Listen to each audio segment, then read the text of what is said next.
Hey everyone, welcome back to my series on teaching and learning in psychology. I'm Dr. Brittany Avila, and today we're going to be exploring a fundamental aspect of course design, assessments. So we're going to break down the two different types of assessments, formative and summative assessments, as well as give some examples of individual types of assessments within each category. So whether you're new to teaching or just trying to brush up on your types of assessments, hopefully this video helps you.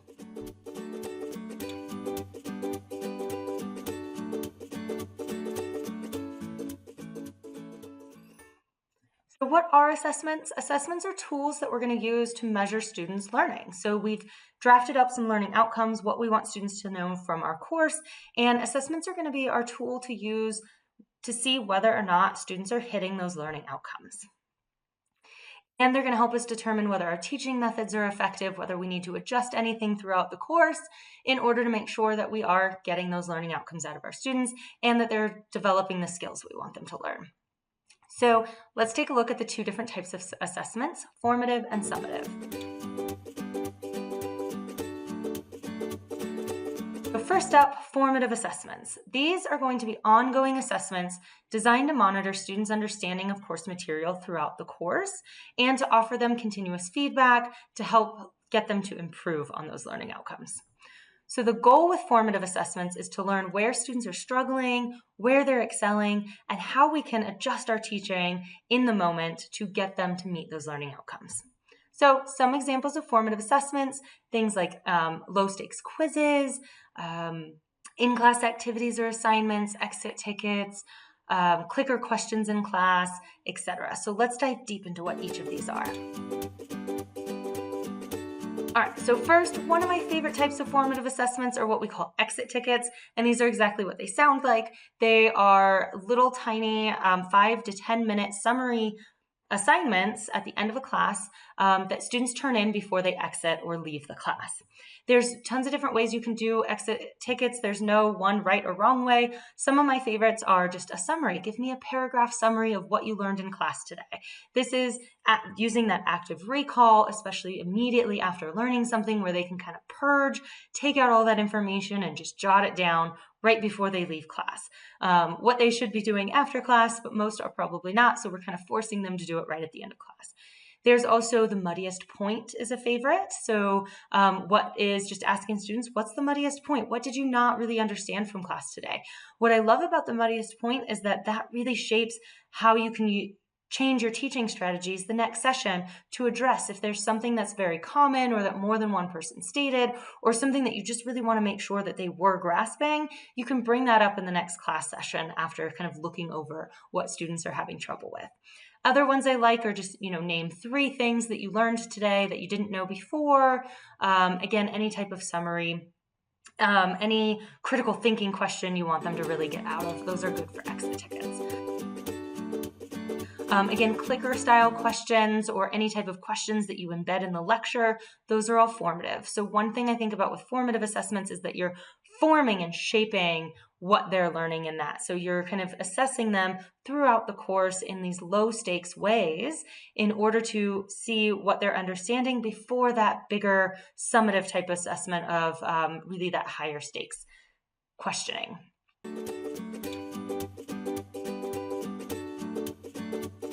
Other things, in-class activities or assignments, anything you do in class is going to be a formative assessment. So if you're helping them through a worksheet or through critical thinking questions, if you're designing, a way for them to read and analyze journal articles in this subject that you're teaching, and having them kind of write down those components, scavenger hunts, kind of anything you do in class, those are formative assessments. These are the clicker questions, anything like that, shaping and forming what our students are learning, also giving us an understanding of what they need help with, allowing us to give them immediate feedback in class during that time or right after they're finished with it. So forming and shaping that understanding.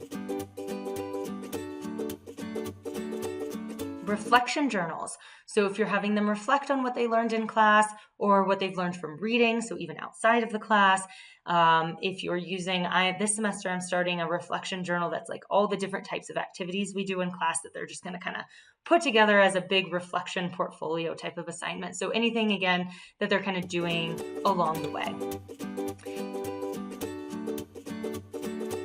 If you have smaller classes, one-on-one conferences are really good. I used to do a one-on-one conference in a small capstone senior level course where students would struggle kind of with the first draft of one of our big projects. And I really liked setting up a one-on-one conference right before that. That way I could answer all those questions about how to find the journal articles they're looking for, what I was really looking for in the project, and kind of get rid of some of that anxiety that they had before the project. It was a really good formative assessment to really figure out where they were and what they needed help with and get them that before they really started on that big project. So not as easy in larger classes, though you could, instead of a one-on-one conference, you could potentially do like a group level conference or things of that nature to still get this intimate style of a formative assessment. Any type of learning assessment or checklist, so you could have them fill out a checklist of what they've been doing in the class, what they've been learning, what they think their progress is, how they think they're doing, if they have any questions, if they're confused about certain material, if they need anything. All of those are kind of formative assessments as well. Another one of my favorites is drafts. I really like getting students to learn to write in draft form. I feel like a lot of students, myself included, would kind of just write that final paper at the very end and turn it in and hope for the best. I really like getting students used to the idea that you're going to have to keep drafting your ideas and really work through them and work through that critical thinking and get the feedback and adjust based off of the feedback. So any type of drafts you have for the bigger projects or for papers, term papers, things of that nature, the drafting part would be a formative assessment because they're doing it in more a low stakes environment. They're not as afraid of messing up or failing because they get feedback and they get a chance to redo it. Peer review, also in the same thing. If you're doing drafts, inserting peer review is a great way to do a formative assessment. It helps them get feedback from other people, not just you, so other students. Also helps them really learn how to give that feedback.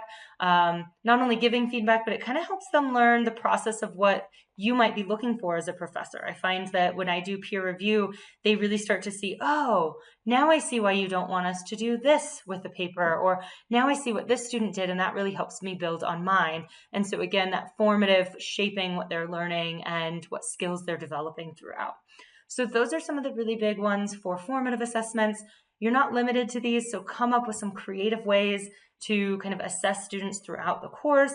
Again, these are lower stakes, so they usually don't impact their grade as much, but gives them a lot of chance for progress, for feedback, for improving that work throughout the semester.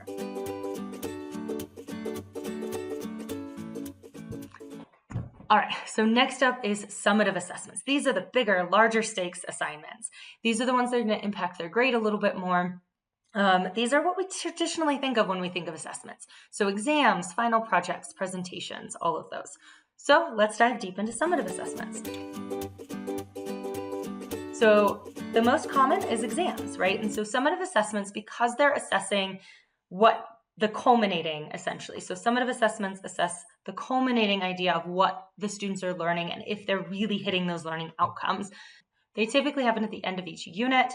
So exams, usually you have them at the end of each unit and then maybe a final. Exams can be cumulative, they can be non-cumulative, however you want them. And how I design exams is usually dependent on two things. It's usually dependent on how many students are in the class and then what level the class is.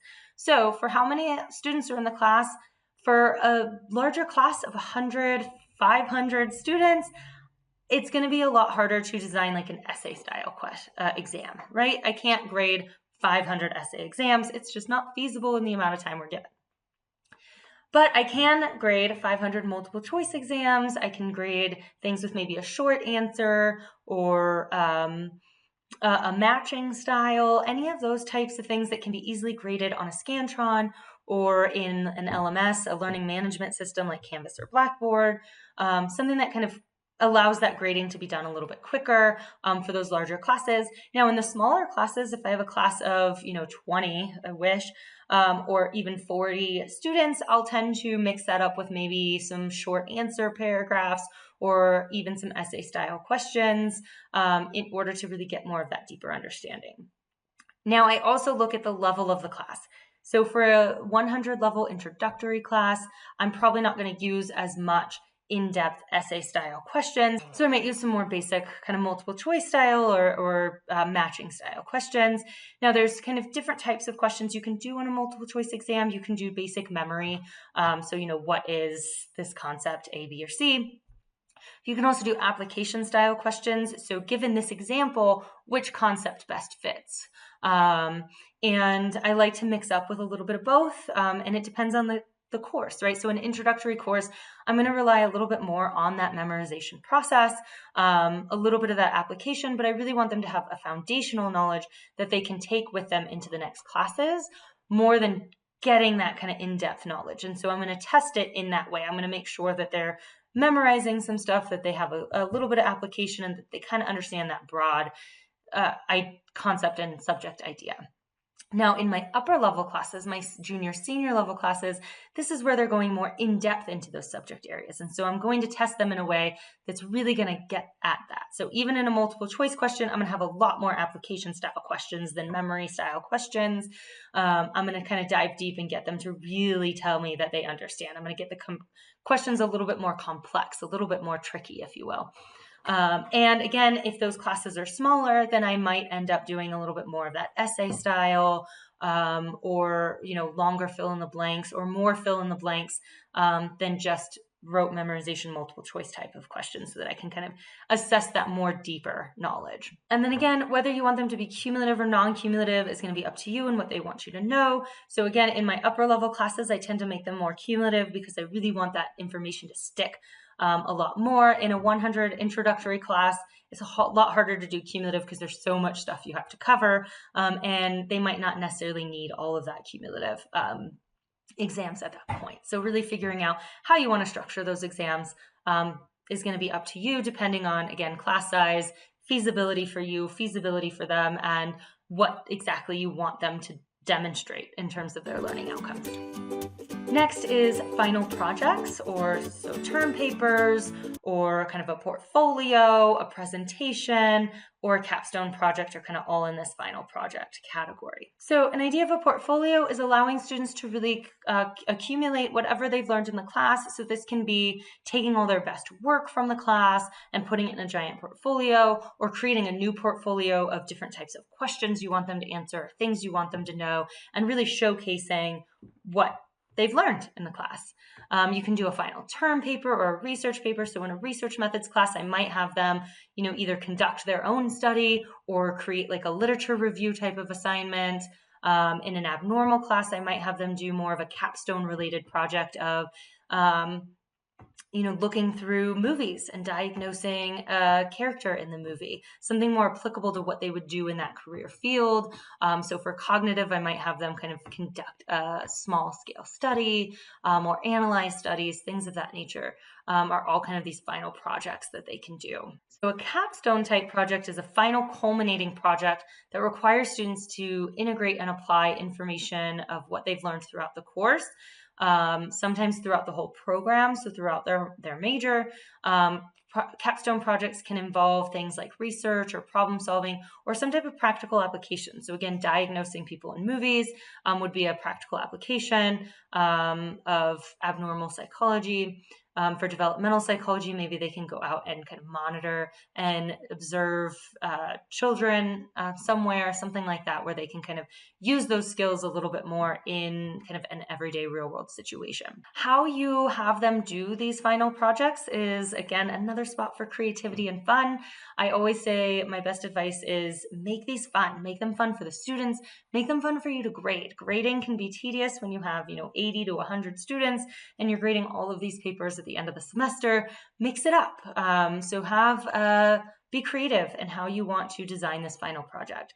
So one thing I do is I allow choice in how they present their projects. And so I get a mixture of papers, of presentations, of podcasts even. I've had students design websites.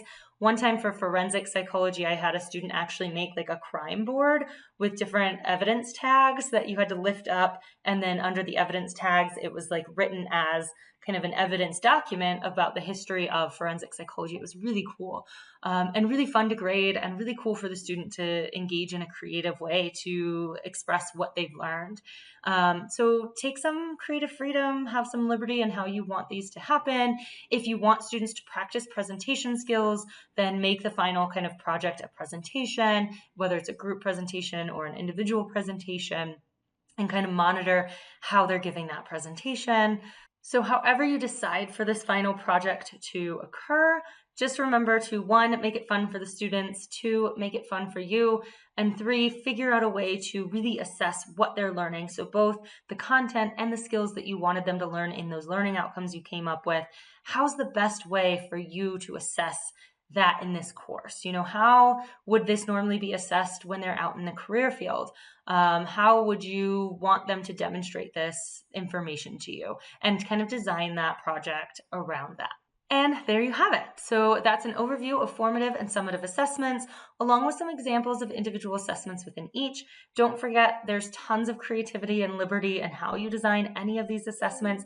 Just make sure to incorporate a variety of assessments. We want both formative and summative assessments throughout so that we can shape and understand what students are learning and whether they're meeting our learning outcomes, and to provide meaningful feedback along the way. So this not only helps you as an instructor when you're grading these assignments, but it also supports your students' growth and success. So thanks for watching. If you liked this video, please like it, share it, subscribe for more information on teaching and course design.